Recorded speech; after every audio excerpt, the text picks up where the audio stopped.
Welcome to True Echo, where real stories ring louder than fiction. Today's story will leave you stunned, furious, and inspired. When a peaceful black woman is brutally attacked by white supremacists outside her own bakery, the city of Savannah is shaken to its core. But what starts as an act of hate sparks a movement that no one could have predicted. This is not just a story of violence, it's a story of resilience, community, and the raw power of standing your ground. Stay until the end, you won't believe what happens. Savannah's Bay Street always smelled like a mix of saltwater and cinnamon. That morning, it smelled like fear. It was just after 6 when Samira Holcomb rolled up the gate of Flour Plus Fire, her beloved bakery tucked into the historic row of red brick storefronts. She did this every weekday for 4 years without fail, flour dusted on her apron, hair wrapped in a patterned scarf, humming old gospel tunes as the ovens warmed up. The city knew her for her sweet potato muffins and her unmatched generosity. The woman didn't just feed people, she healed them. When a kid got out of juvie, she gave him a job. When a single mother couldn't afford a birthday cake, she made it anyway and left it at the door. This wasn't just a business. It was sacred ground. But that morning, Savannah's stillness carried an edge.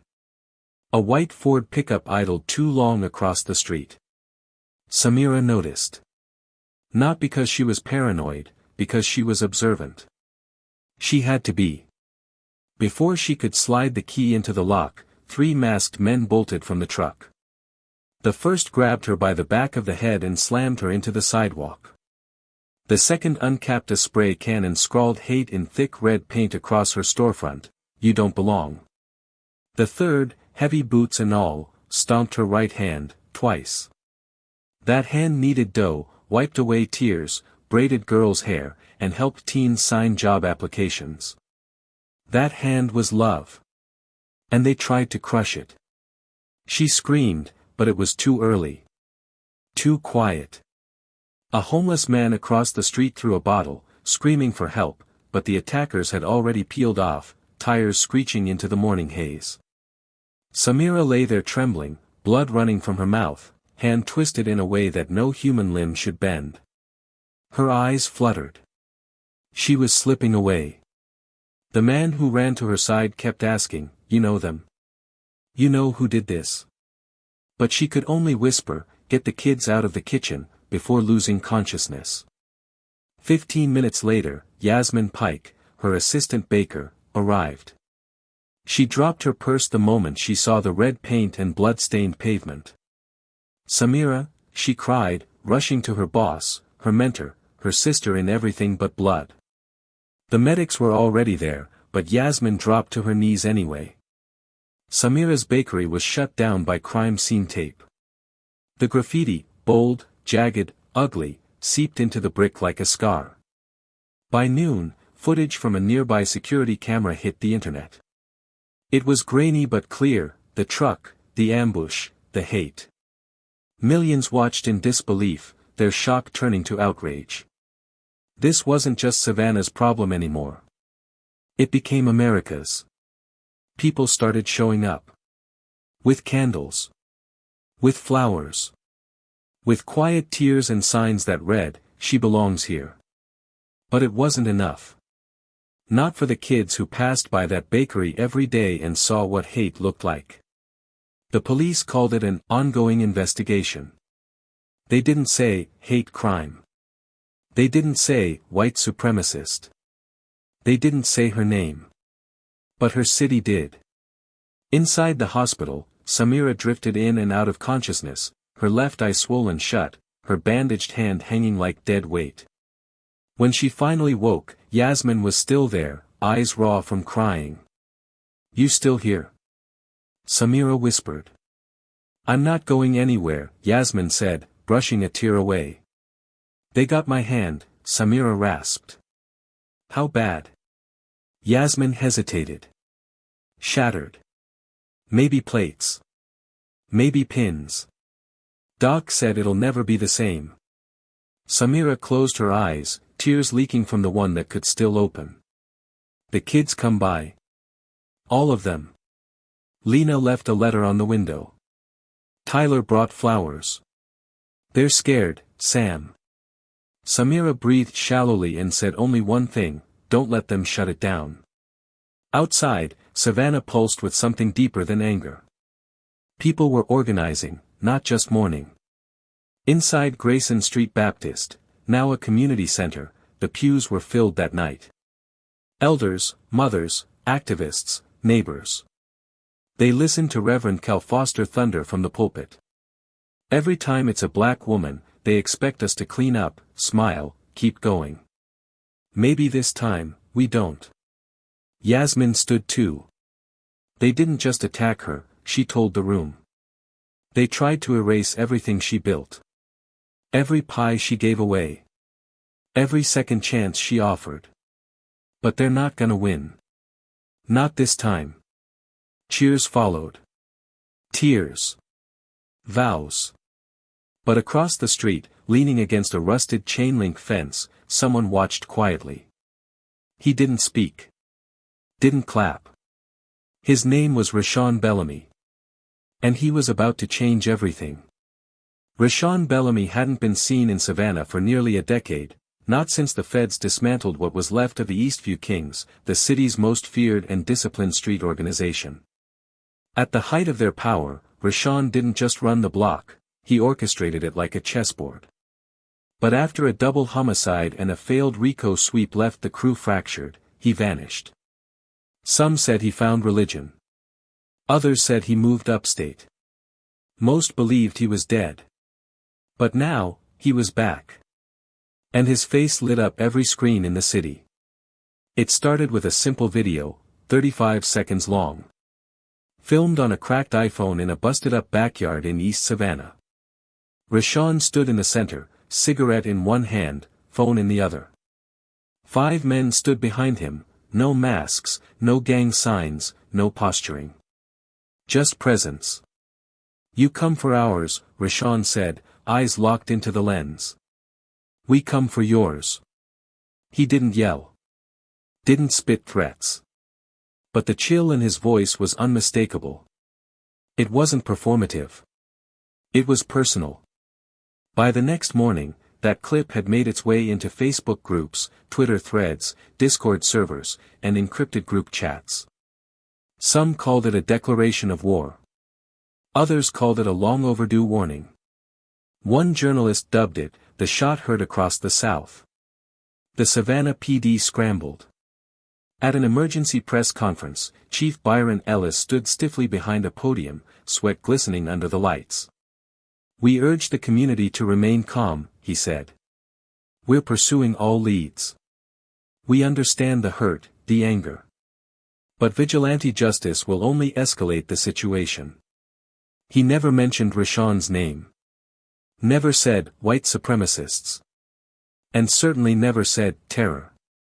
But everyone knew exactly who he was talking about, and who he wasn't. Samira watched the press conference from her hospital bed, her face pale, her lips cracked, eyes focused on the muted TV. Yasmin sat beside her, arms crossed, shaking her head. That's it? Yasmin said aloud. That's the response. Samira didn't answer. She didn't need to. Because outside, the streets were already responding. That night, in Garden City, a man affiliated with a known hate group was found slumped behind a gas station dumpster. His face was bloodied. His jaw broken. His jacket had the same torch patch seen in the bakery footage. No one claimed the attack. No one saw it happen. But the message was clear. Police labeled it a non-fatal assault under investigation. Local news didn't give it more than 30 seconds. But to the people of Savannah, it was a reckoning. Meanwhile, a mural had started to blossom behind Flower Plus Fire. Not graffiti, art. Teenagers with paint-splattered hands traced Samira's name in block letters, outlined by warm yellows and deep purples. They crowned her silhouette with a halo of muffins and flames. A tribute. A warning. She's still ours, one boy told a passing stranger. No matter what they tried. Yet inside the movement, there were tensions. Rashawn's return sparked hope, but also fear. At the docks, Greg Lawton, an OG from the old days, gave an interview to a local podcast. "People forgot who we are," he said, sipping a beer at a dive bar. "Forgot what happens when you keep knocking us down and thinking we won't get back up." "But isn't this dangerous?" the host asked. "What if more violence follows?" Greg stared into the foam. "Ain't about danger. It's about remembering we got teeth." Across town, Tion Brewster leaned against the wall of an old barber shop, arms crossed. 17 years old, wiry frame, eyes hardened by more pain than most grown men knew. Samira had pulled him into her baking program 2 summers ago. "She gave me my first apron," he told a reporter. "Taught me how to make sweet rolls. I burned everything for weeks. But she never yelled. Just made me try again." When asked about Rashawn's video, Tion didn't flinch. "I get it. But Samira? She never needed soldiers. She needed people to show up when it counts. And they did. People started organizing night patrols. Not with guns, but with presence. Fathers, barbers, teachers, and teenagers walking their own neighborhoods, watching school doors, standing in front of corner stores. Not as vigilantes, but as shields. But then came the package. No return address. Left in the mailbox at Flower Plus Fire.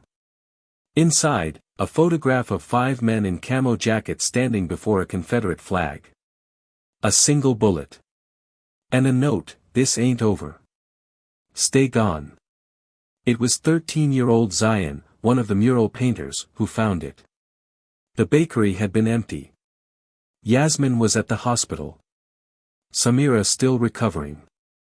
But the message was unmistakable. Fear rippled again. But this time, Savannah didn't shrink. Instead, Samira asked Yasmin to bring her a notebook.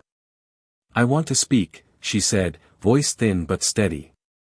"You're still healing," Yasmin said, alarmed. "That don't mean I'm silent." She dictated a message, sentence by sentence, and Yasmin recorded it for a local podcast. The voice was cracked. Hoarse. Slow. But it was Samira's. And it said, "I'm not going anywhere. I was born 3 blocks from that bakery. I got flour in my blood and heat in my hands. If they think fear's gonna move me, they never met my mama." The city heard it.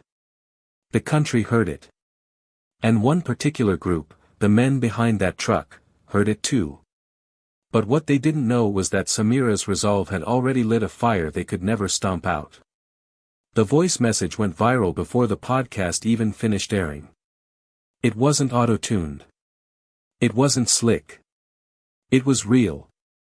People clipped it and shared it to TikTok, Instagram, WhatsApp groups, even political forums. Samira's words echoed far beyond Bay Street. "If they think fear's gonna move me, they never met my mama." And with that, Savannah shifted. Inside an old sandwich shop 2 blocks from the bakery, the Eastview Kings' original elders met quietly. These weren't teenagers eager for revenge. These were men with graying beards, scarred knuckles, and bad knees. They had outlasted prison stints, funerals, and broken truces. They had nothing left to prove, but they had everything to protect. Taryn O.G. Grits Briggs sat at the back with his arm in a sling from a recent construction site accident. He sipped peach tea and let Rashawn speak. "She's got pins in her hand now," Rashawn said, voice low but burning. "She may never bake again. You know what they took from her? They took her way." Taryn watched him for a long moment before answering. "And you think stomping some redneck gonna bring that hand back?" "She deserves justice," Rashawn snapped. "Justice?" Taryn leaned forward. "Then get smart. Hit them where it hurts.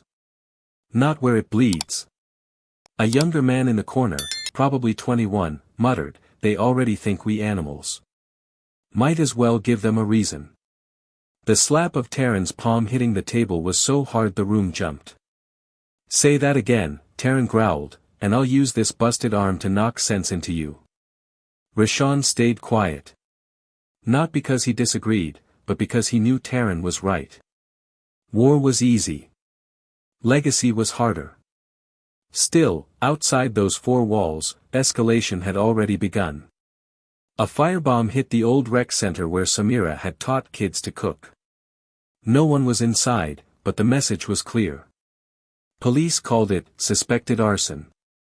No suspects were named. The mayor's office said they were monitoring developments. But the people? They weren't monitoring. They were acting. Signs went up around midtown businesses, justice for Samira. We stand with flower plus fire. Other places? Silent. Afraid. Customers too scared to walk in. Owners too worried to speak up. Then came another blow. An off-duty firefighter, white, uniform still on, got jumped near Waters Avenue. The report said 3 men, red bandanas, yelling, "Tell your people to stay quiet." No one was arrested. The press ate it up. Racial tensions explode in Savannah, headlines declared. Except the people who were exploding weren't the ones getting interviewed. Meanwhile, Samira requested her laptop. Her good hand still stiff, her fingers trembling. Yasmin set it on her tray, logged her in. "I need to write something," Samira said. To who? To everybody. She typed slowly, one-handed, the pain constant. But the message was powerful. "I don't want anyone else hurt because of me. But I also won't apologize for staying alive." That line. It hit like thunder. It ended up on shirts. Murals. Even tattooed on a young woman's forearm outside of town. But not everyone believed in t-shirts and hashtags. Inside a warehouse on Dean Forest Road, 5 men with crew cuts and walkie-talkies circled a table. One held a black duffel bag. One passed around Facebook screenshots. These weren't keyboard cowboys. They were planning something. But they hadn't counted on Savannah being wide awake. That Sunday morning, every church from Yamacraw to Midtown filled to capacity. Not because people needed a sermon, but because they needed direction. They weren't there for hymns. They were there to hear what would happen next. Inside Holman Street Baptist, Pastor Gibbons paused his sermon. Then he nodded to the sound booth. A screen flickered on behind him. And there she was. Samira Holcomb. Bruised. Bandaged. But sitting up. Calm. "Good morning," she said, voice soft but unwavering. "My spirit? It's already standing." You could hear the sniffles. See the hands clasped tighter in laps. "They didn't just attack me," she continued. "They attacked the idea that someone like me could build something with love and not have to apologize for it." Heads nodded. A child in the front row whispered, "That's Miss Samira," and clutched his grandmother's hand. "But I don't want revenge," Samira said. "I want something harder. I want truth. I want these men named. Charged. I want our kids to walk without fear like it's part of their bloodline." When the screen went dark, the church sat in silence. Nobody moved. Nobody clapped. They just breathed. Because that wasn't a speech. It was a commandment. And across town, Rashawn Bellamy watched the clip from a cracked TV in the back of a car repair shop. He didn't say a word. Just stared. "She's still standing," said DeMonte, a young man who'd been following him around like a shadow. "Yeah," Rashawn muttered. "Now we gotta decide what we stand for." But not everyone was ready to choose peace. Because within 48 hours, someone went missing. Someone with ties to the Iron Torch Group. And when he turned up again, he wasn't breathing. His name was Clay Jennings. 37 years old. Former Marine. Registered gun owner. And one of the men rumored to have been inside that white Ford pickup on the morning Samira Holcomb was attacked. Clay's body was found face down in the marshes just south of Abercorn Creek. A single bullet to the back of the head. Execution style. There were no witnesses. No prints. Just a pair of muddy footprints leading to the riverbank and a shallow grave that someone clearly intended for him but didn't finish. The local news didn't even name him at first.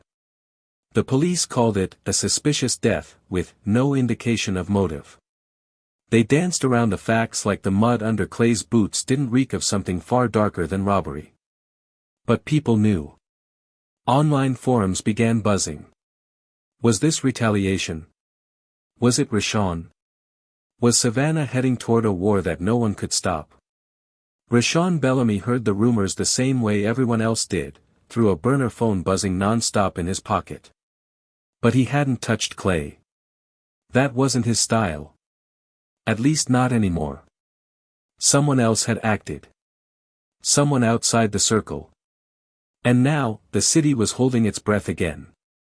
Samira sat in her hospital room, the window cracked just enough to let the sea breeze in. Her hand ached. Her back stiff.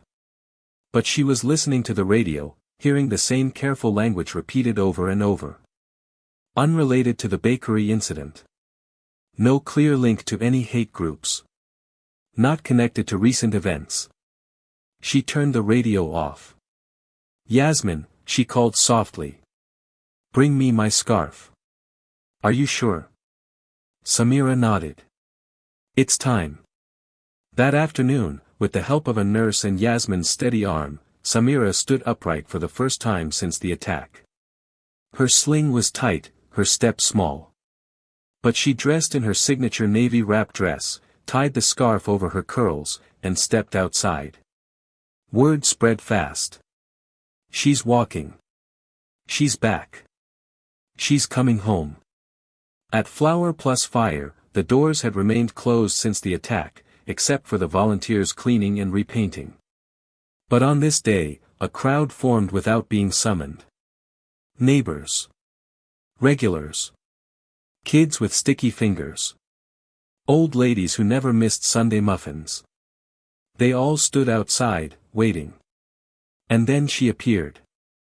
Slowly, with Yasmin on one side and Tian on the other, Samira made her way down Bay Street. People started to clap. Not in a performative way, but in awe. Her mural loomed behind them now, freshly painted and extended across the entire brick wall, still rising. As she reached the bakery door, a man stepped out from inside, Rashawn. He'd been cleaning, fixing, rebuilding since the night he got back. He didn't say anything when he saw her. Just nodded and stepped aside. "You missed a spot," Samira said, pointing at the lower panel near the register. Rashawn laughed, a dry, almost shocked laugh. "Still got jokes, huh?" "Got a few." She walked inside. The counter had been rebuilt. The window, smashed during the attack, replaced with thick plexiglass. A bouquet of daisies sat on the display case. A note from Lena, age 9, "I want to bake like you when I grow up." Samira read it, then turned to Rashawn. "You did all this?" "Wasn't just me," he said. "Kids came. Some of the old heads. Even Mr. Lyles brought a ladder." "That man ain't changed a light bulb in 30 years, she chuckled. Outside, the crowd had grown. They weren't chanting. They weren't demanding anything. They just wanted muffins. Yasmin glanced at the dough trays. "We could open. I prepped the mix. Might be rough." "Good," Samira said. "Life's rough. Doesn't mean it can't be sweet." She pushed the door open herself. People didn't rush in. They stepped through like they were entering a church. One by one, customers filed inside. Some left cash. Some left notes. One little boy handed Samira a drawing, her, holding a tray, standing like a superhero. A reporter from the Savannah Post-Courier stepped forward gently. Do you plan to press charges if they catch the men who did this? Samira didn't miss a beat. I plan to live. That's my priority. What the law does or doesn't do, that's on them. I've got cornbread to bake.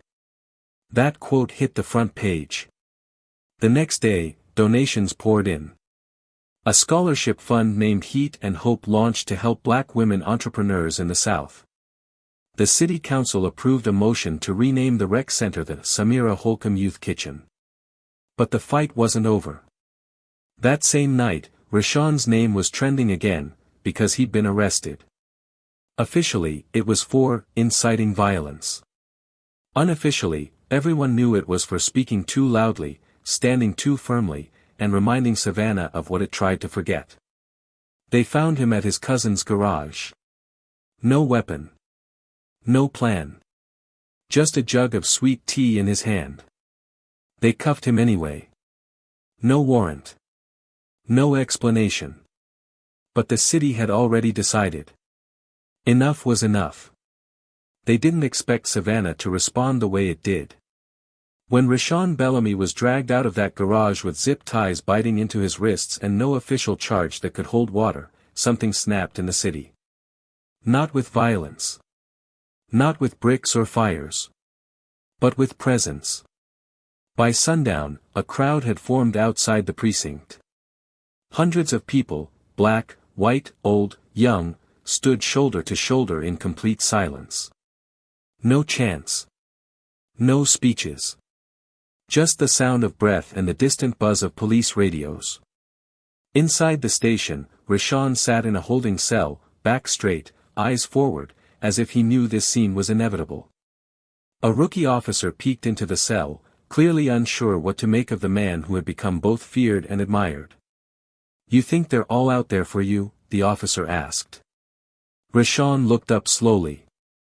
"They ain't out there for me. They're out there for what I didn't let die." Meanwhile, at the hospital, Yasmin stormed into Samira's room, phone in hand. "They arrested him," she said, breathless. Samira didn't speak at first. She simply turned toward the window, watching the lights from the hospital parking lot flicker like fireflies. "For what?" she finally asked.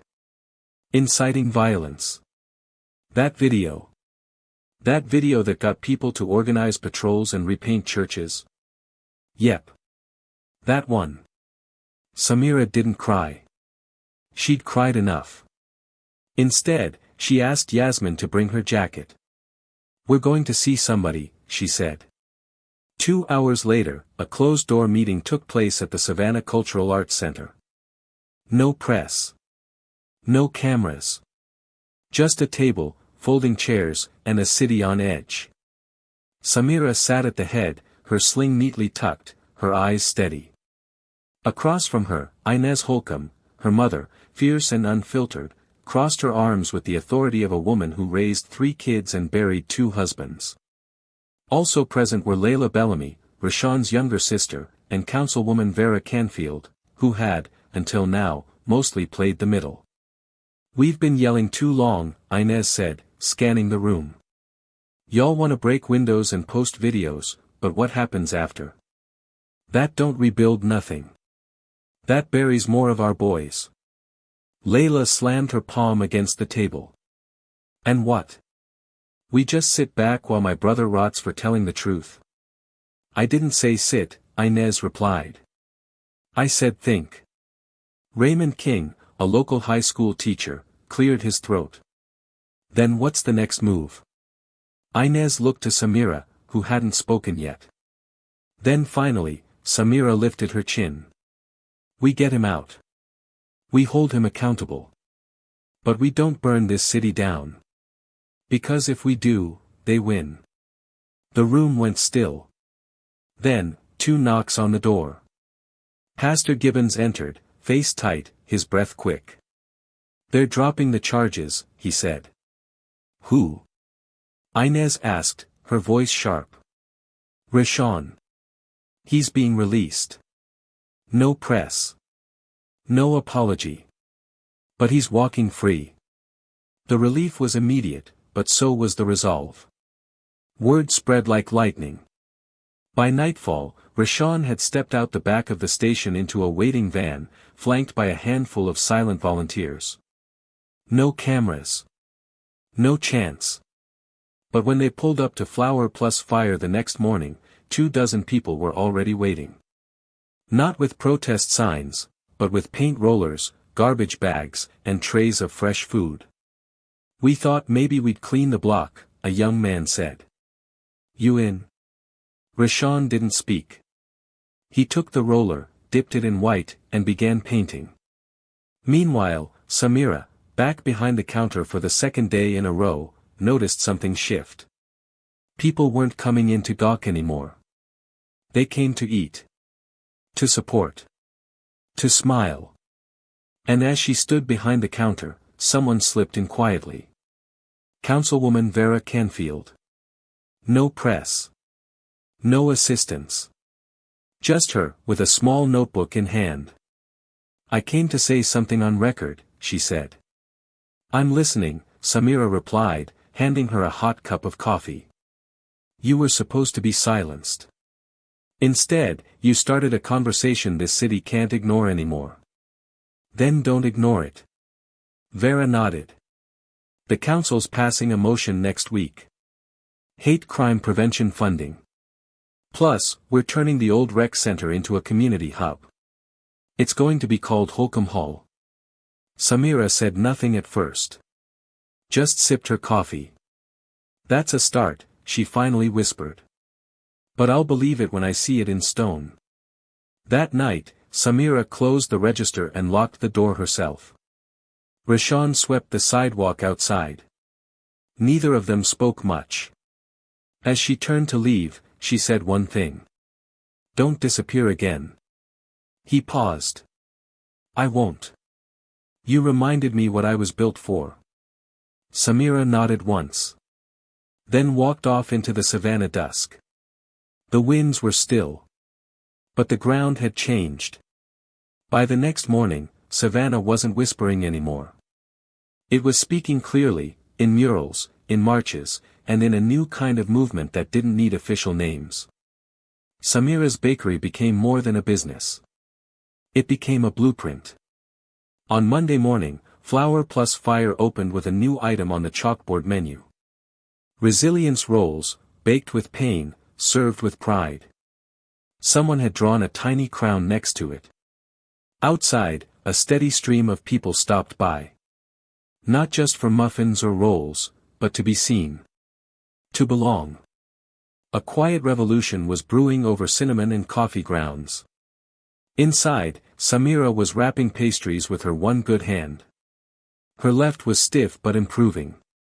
A physical therapist had said her grip would never be the same, but her presence? Unshakable. "Can I get 6 of those resilience rolls?" a young woman asked. Samira handed over the box with a soft smile. "Make it 7. One's on me." The woman blinked. "You sure?" "I'm sure. Everyone needs a little extra sweetness right now." The bell over the door rang again. It was a teenage boy in a school uniform, holding a clipboard of signatures. "We're doing a project about community impact," he said nervously. "Can I ask you a question?" "Shoot," Samira replied, pouring 2 lemonades. "Why didn't you leave?" The bakery went quiet. Even Rashawn paused his mopping in the back. Samira looked at the boy for a long time. Then she said. "Because leaving would have proved them right. And I've never baked for cowards." The boy wrote that down like scripture. Meanwhile, across town at City Hall, Councilwoman Vera Canfield did what no one expected, she called out the mayor. In a televised interview, she said, "We failed Samira Holcomb. Period. And if we don't take aggressive steps against organized hate groups, we're not just complicit, we're collaborators." The headlines screamed. Talk radio hosts lost their minds. But the people? They applauded. Still, there was something darker brewing, something no one had planned for. 3 neighborhoods away, flyers had started appearing overnight, tucked into mailboxes, stapled to phone poles, even slipped under church doors. No return address. No group name. Just a torch symbol and the words. They burned one of ours. Keep watch. It didn't name anyone. But it didn't have to. The message was clear, they were regrouping. Savannah PD held a press conference, full of vague language and carefully worded nonsense. This is an active investigation. We ask all citizens to remain calm. We condemn all extremism, on both sides. Samira watched the clip from her bakery, wiping her hands on a towel. Yasmin rolled her eyes. Both sides, she scoffed. Both? But Samira just exhaled and turned off the volume. Later that night, Rashawn returned from his second shift helping at a local mentorship program. He'd started it with Tian, who now had a dozen neighborhood boys attending after school. They weren't learning how to fight. They were learning how to lead. As Rashawn stepped into the bakery, Samira handed him a container. Mac and cheese, he asked. Sharp cheddar, pepper crust, she said. For your meeting. He paused. You think I'm doing the right thing? You're showing up, she said. That's more than most ever do. He nodded. Then turned to go. But just as the door closed behind him, Yasmin appeared, phone in hand. Sam, she said, trembling. You need to see this. It was a live stream, fuzzy and shaky. A man stood outside a strip mall in Pooler. His face was hidden, but his voice was clear. We got names now, he said. Photos. Home addresses.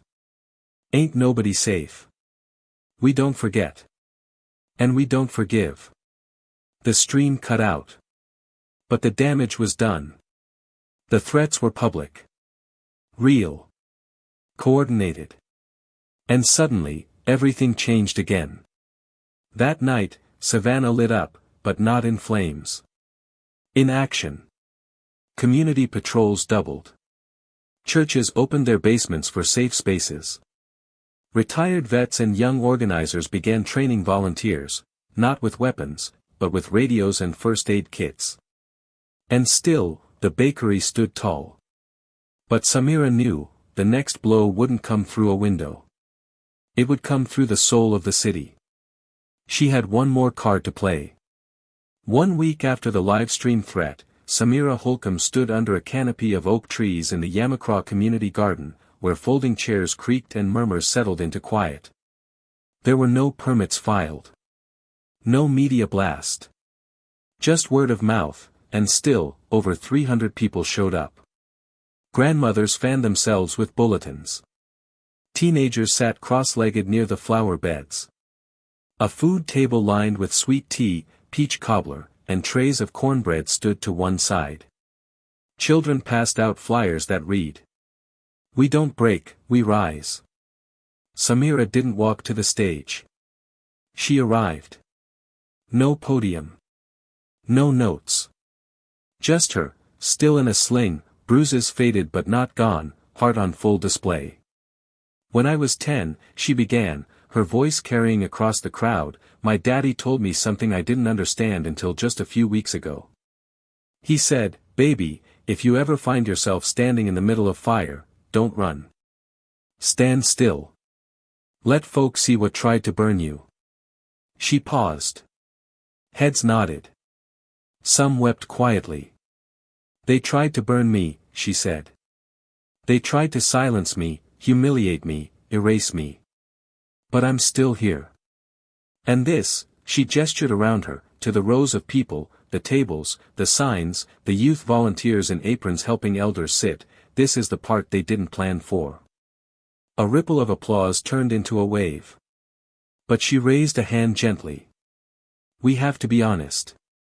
Justice didn't walk through my hospital door. It didn't arrest anyone. It didn't apologize. It never does, unless we drag it into the light and make it look us in the face. From the front row, Tian stood tall, hands behind his back. Rashawn stood just beside him, arms folded, quiet but present. Yasmin sat next to Samira's mother, Inez, both women teary-eyed and proud.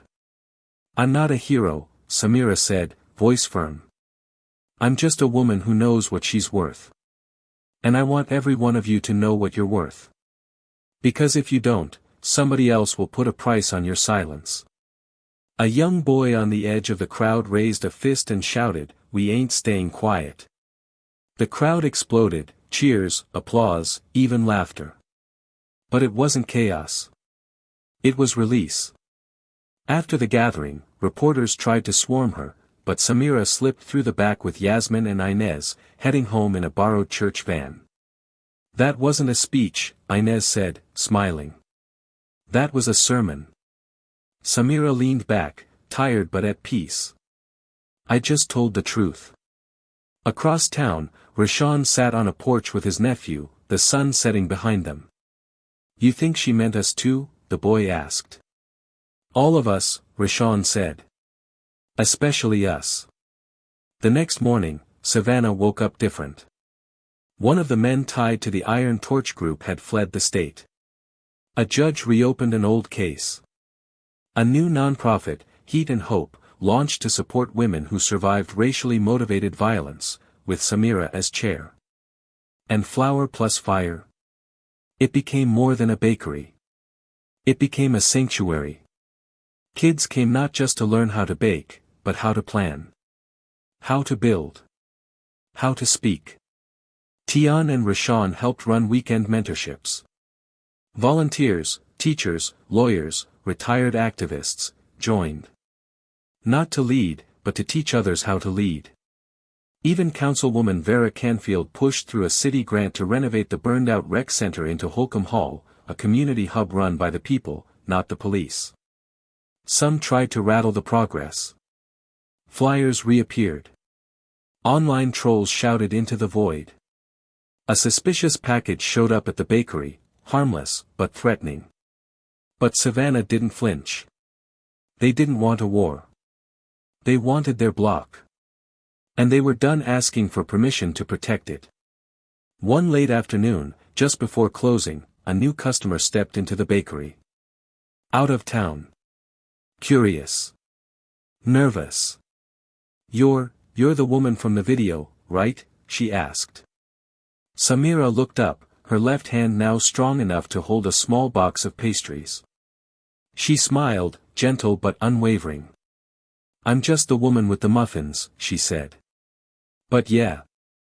I'm her." Outside, the mural had been retouched again. This time, under the words, "Still Rising," someone had added in soft, careful lettering. They tried to burn her. She baked anyway. And just like that, a city that had once been cracked open by hate, began to stitch itself back together. Not perfectly. But permanently. What does it take to turn pain into purpose? Sometimes, it only takes one person who refuses to move. Samira Holcomb didn't just survive, she transformed her city's silence into strength. And if you've ever felt unseen, unheard, or pushed to the edge, let her story remind you. You don't need permission to take up space. You just need the courage to stay. Subscribe to True Echo for more stories that prove one voice, when echoed, can change everything. Leave a comment, share this video, and tell us, who are you standing up for?